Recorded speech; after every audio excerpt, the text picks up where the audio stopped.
The rain hammered against the windows of our small apartment in Seattle, mirroring the storm brewing inside me. For the past few weeks, Barnaby, a 43-year-old IT specialist, had been feeling a growing unease. My wife, Isolde, had been distant, her eyes clouded with a secret I couldn't decipher. We'd been married for 15 years, a seemingly solid partnership built on mutual respect and affection. Or so I thought. It started subtly. Isolde, who worked as a marketing manager, began staying late at the office more frequently. She attributed it to a major campaign launch, but her explanations felt hollow, rehearsed. Her phone, once freely left on the kitchen counter, became her constant companion, clutched tightly in her hand, the screen always facing away from me. The laughter that used to fill our home seemed to have evaporated, replaced by a strained silence that hung heavy in the air. One evening, while Isolde was supposedly at a team-building event, I decided to surprise her with dinner. I knew the restaurant where her company was hosting the event, a trendy Italian place downtown. As I approached the entrance, I spotted Isolde through the window. She was sitting at a table, her head thrown back in laughter, her hand resting on the arm of a man who wasn't me. The man was Kester, her boss, a slick, silver-tongued executive I'd met a few times at company functions. My heart lurched, a cold fist clenching around it. I stood there, frozen, watching them. Isolde's eyes sparkled with a joy I hadn't seen in years, a joy that was clearly not meant for me. Kester leaned in, whispering something in her ear, and she blushed, her smile widening. It was a scene of intimacy, a private moment that screamed betrayal. The food I'd carefully chosen felt like lead in my stomach. I turned and fled, the image of Isolde and Kester seared into my mind. Back at our apartment, I paced the floor, my mind racing. Denial warred with anger, disbelief with a crushing sense of loss. How could she do this? How could she betray our marriage, our vows, our life together? I replayed the last few months in my head, searching for clues I had missed, signs I had ignored. The late nights, the secretive phone calls, the unexplained absences, it all made sense now, a devastating puzzle coming together to reveal a painful truth. When Isolde finally arrived home, hours later, she was flushed and giddy. "Barnaby, darling, you won't believe how successful the event was," she exclaimed, throwing her arms around me. I recoiled, the scent of Kester's cologne clinging to her clothes. "Where were you really, Isolde?" I asked, my voice trembling with suppressed emotion. She blinked, her eyes widening in feigned innocence. "What do you mean? I told you I was at the team-building event. Don't lie to me," I said, my voice rising. "I saw you, Isolde. I saw you with Kester." Face paled, her carefully constructed facade crumbling. "Barnaby, it's not what you think," she stammered, her eyes darting around the room. "What is it, Isolde?" I demanded, my voice laced with sarcasm. "Enlighten me. Tell me how holding hands and whispering sweet nothings is just a friendly work thing." She hesitated, searching for an excuse, a lie that would somehow make this all go away. But there was nothing she could say, no explanation that could erase the image I had witnessed. Finally she sighed, her shoulders slumping in defeat. "Okay, fine," she said, her voice barely a whisper. "Yes, I've been seeing Kester." Admission hit me like a physical blow, knocking the wind out of me. "How long?" I managed to ask, my voice hoarse. "A few months," she mumbled, avoiding my gaze. It just happened," I repeated, incredulous. "You just happened to fall into bed with your boss. You just happened to betray your husband of 15 years. Don't make it sound so vulgar," she said, her voice defensive. "It's more complicated than that." "Complicated?" I roared, my anger finally erupting. "What's complicated about cheating on your spouse? What's complicated about breaking your vows and destroying our marriage?" She flinched, her eyes filling with tears. "I'm not happy, Barnaby," she said, her voice trembling. "I haven't been happy for a long time." "Whose fault is that, Isolde?" I retorted. "Did you ever try talking to me? Did you ever try working on our marriage? Or did you just decide to sneak around behind my back and find happiness in someone else's arms?" She didn't answer, her silence a damning indictment. I stared at her, my heart aching with a pain I had never known. The woman I had loved, the woman I had trusted, had shattered my world with her infidelity. "I want you to leave," I said, my voice cold and hard. "I want you out of this apartment, out of my life. I don't want to see you again." Isolde looked shocked, her tears flowing freely now. "Barnaby, please don't do this," she pleaded.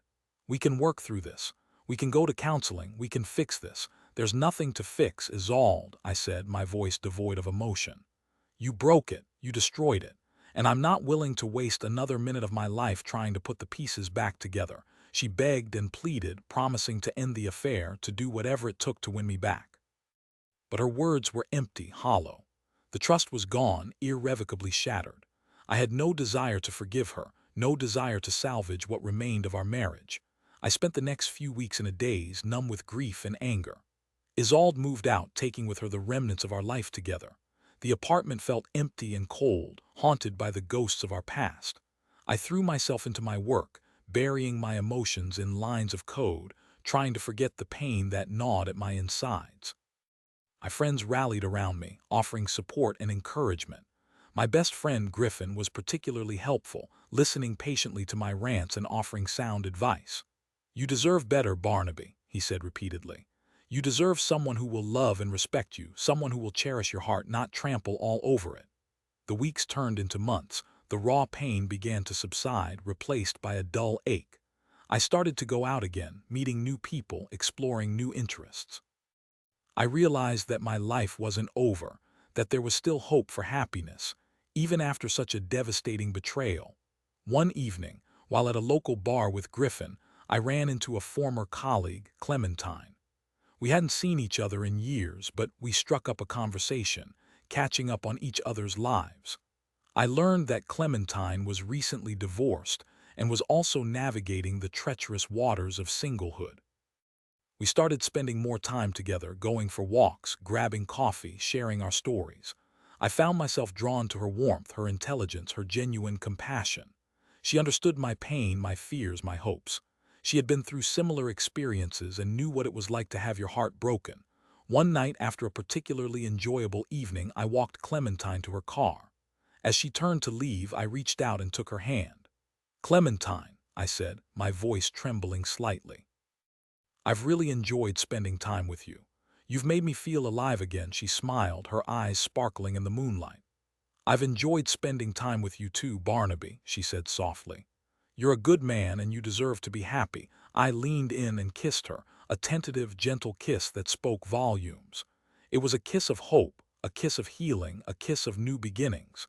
As I drove home that night, I felt a sense of peace I hadn't felt in a long time.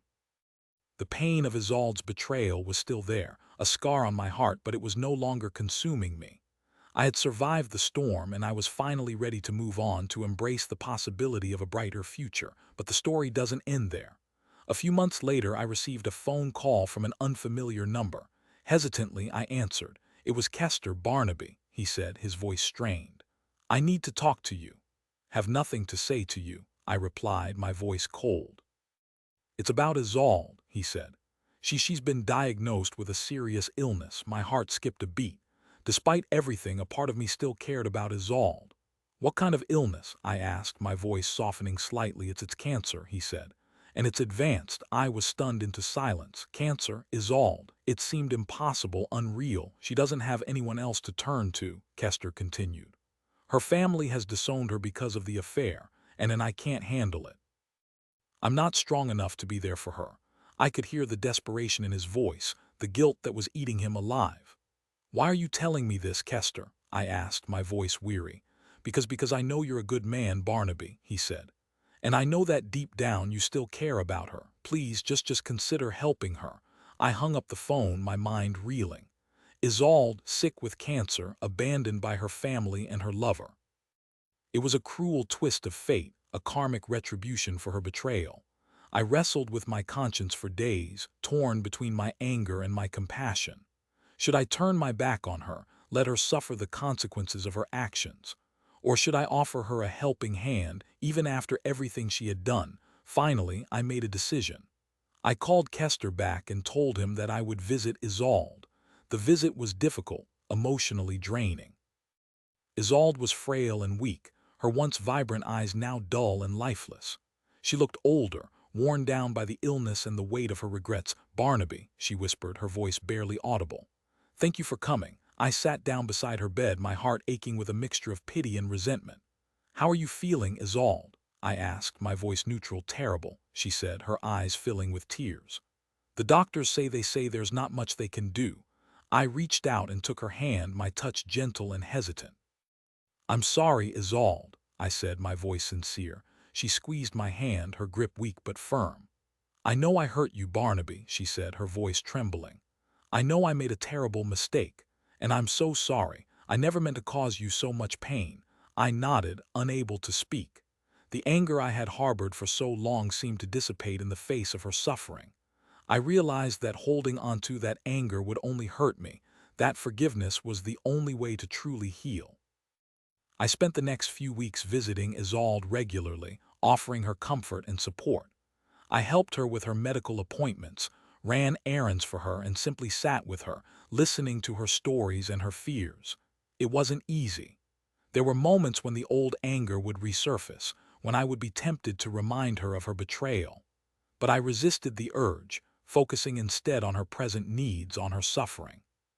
As Isolde's condition worsened, she became more and more dependent on me. Kester had completely disappeared, unable to cope with the reality of her illness. Her family remained estranged, unwilling to forgive her transgressions. I became her primary caregiver, bathing her, feeding her, administering her medication. It was a difficult and demanding task, but I did it willingly, driven by a sense of duty and compassion. One evening, as I sat by her bedside, Isolde reached out and took my hand. Barnaby, she said, her voice weak but clear.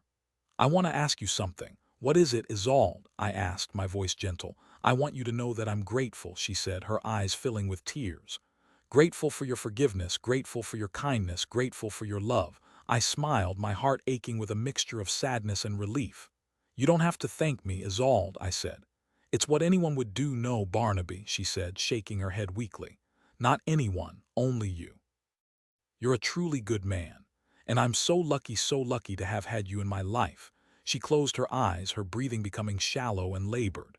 I sat there, holding her hand, watching her slip away. A few minutes later, she was gone. Isolde's death was a profound loss, a reminder of the fragility of life and the importance of forgiveness.